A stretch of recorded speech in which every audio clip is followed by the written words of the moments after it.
So, how to tie an Albright knot? Create a loop with your fluorocarbon or monofilament line. Make sure to leave 4 to 5 centimeters over the end of the loop. Then thread your braiding line through this loop and secure it where you hold your leader line. You should leave your braiding line 10 to 15 centimeters long. As seen in the video, hold the loop you have created with your middle finger in a fixed position. Now wrap around the loop 10 to 12 times towards the end of the loop. Remember to adjust the number of wraps according to your line thickness.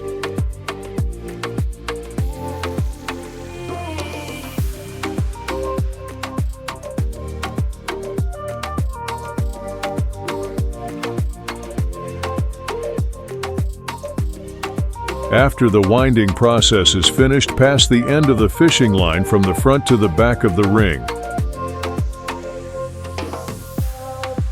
Now, hold the 2 fishing line ends and carefully pull them towards each other.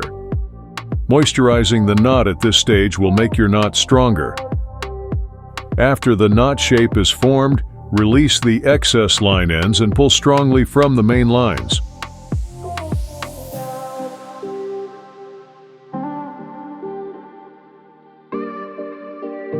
Cut off the excess line ends.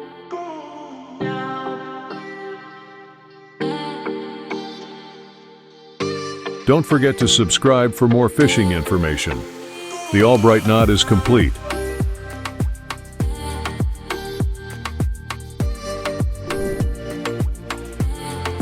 The Albright knot is named after American sport fisherman Jimmy Albright.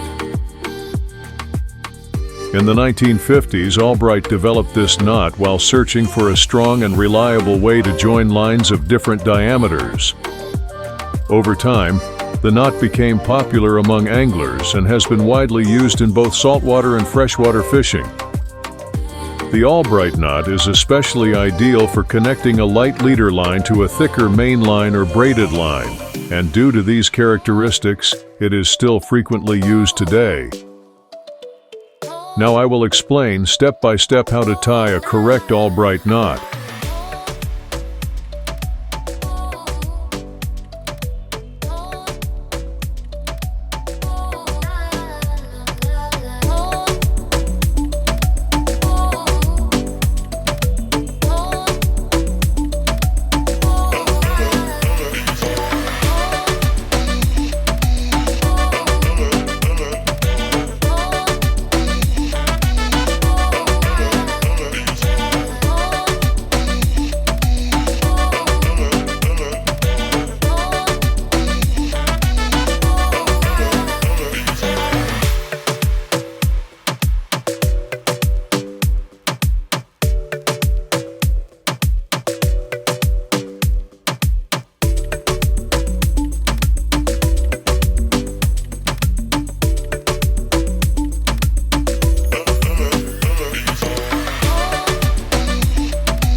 Don't forget to subscribe for more fishing information.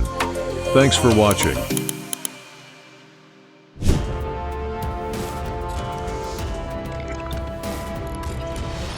Fin Fishing TV.